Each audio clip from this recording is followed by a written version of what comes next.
আসসালামু আলাইকুম। এটিএন বাংলা সংবাদে সবাইকে স্বাগত জানাচ্ছি অনামিকা হাসান পুনম। প্রধানমন্ত্রী তারেক রহমান সোমবার ঢাকা সেনানিবাসে সশস্ত্র বাহিনী বিভাগে প্রথমবারের মতো অফিস করেছেন। প্রধানমন্ত্রী সকাল ৯টায় তার অফিসে পৌঁছান। এ সময় সেখানে প্রধানমন্ত্রী তারেক রহমানকে ৩ বাহিনীর প্রধানগণ স্বাগত জানান। প্রধানমন্ত্রী সশস্ত্র বাহিনী প্রধানগণের সঙ্গে শুভেচ্ছা বিনিময় করেন। এরপর প্রধানমন্ত্রী দিনের কার্যসূচি অনুযায়ী লেফটেন্যান্ট জেনারেল মীর মুশফিকুর রহমান এবং মেজর জেনারেল কায়সার রশিদ চৌধুরীকে র্যাঙ্ক ব্যাজ পরিয়ে দেন। এ সময় উপস্থিত ছিলেন প্রধানমন্ত্রীর প্রতিরক্ষা উপদেষ্টা অবসরপ্রাপ্ত brigadier general doctor A K M. Shamsul Islam, সেনাবাহিনী প্রধান জেনারেল ওয়াকারুজ্জামান, নৌবাহিনী প্রধান অ্যাডমিরাল মোহাম্মদ নাজমুল হাসান, বিমান বাহিনী প্রধান air chief marshal Hasan Mahmud Khan, প্রতিরক্ষা সচিব মোহাম্মদ আশরাফ উদ্দিন, প্রধানমন্ত্রীর প্রেস সচিব সালেহ শিবলি, অতিরিক্ত প্রেস সচিব আতিকুর রহমান রুমন ও প্রধানমন্ত্রীর একান্ত সচিব ২ মোহাম্মদ মেহেদুল ইসলাম।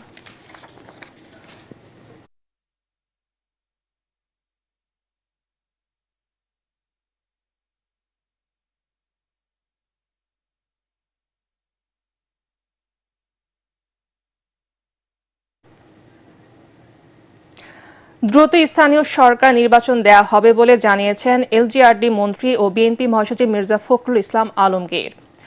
সকালে দলের নয়াপল্টন কেন্দ্রীয় কার্যালয়ে সাংবাদিকদের তিনি কথা জানান। ৬টি সিটি কর্পোরেশনের প্রশাসক নিয়োগের ফলে নির্বাচন বিলম্বিত হবে না বলেও জানান তিনি। মির্জা ফখরুল বলেন, প্রধানমন্ত্রী তারেক রহমানের নেতৃত্বে জনগণের মাঝে যে আশার সঞ্চার করেছে, বিএনপি মানুষের সে প্রত্যাশা পূরণে কাজ করে যাবে। তারেক রহমান সাহেবের নেতৃত্বে যে বাংলাদেশ জাতীয়তাবাদী দল, তার নেতৃত্বে আরো শক্তিশালী হয়ে উঠবে এবং এই সরকার, যে সরকার গঠন করা হয়েছে তার নেতৃত্বে, সেই সরকার সফল হবে বাংলাদেশকে তার ইচ্ছিত লক্ষ্যে নিয়ে যেতে।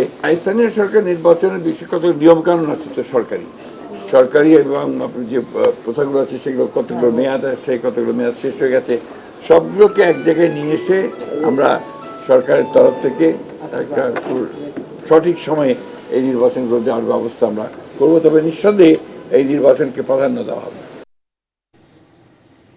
ঢাকা উত্তর, ঢাকা দক্ষিণ সহ দেশের ৬টি সিটি কর্পোরেশনের প্রশাসক নিয়োগ দিয়েছে সরকার। রাষ্ট্রপতির আদেশক্রমে স্থানীয় সরকার বিভাগের সিটি কর্পোরেশন ১ শাখা থেকে এই সংক্রান্ত প্রজ্ঞাপন জারি করা হয়েছে।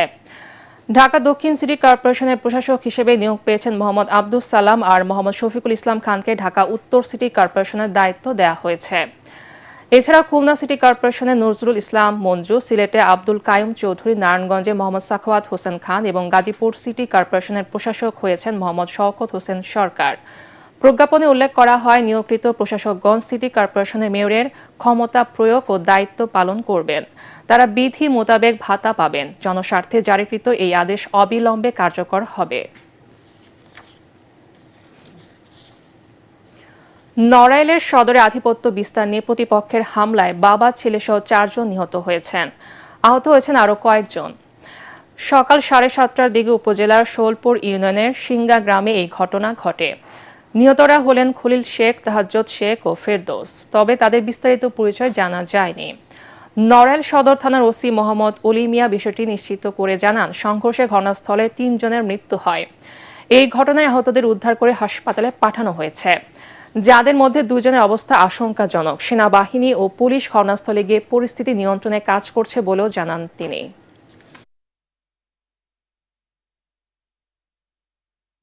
পরবর্তী সংবাদ দেখার আমন্ত্রণ জানিয়ে এখনকার মতো শেষ করছি। এটিএন বাংলা সংবাদ ইউটিউবে দেখতে ব্রাউজ করুন, youtube/ATN বাংলা নিউজ। ধন্যবাদ সবাইকে।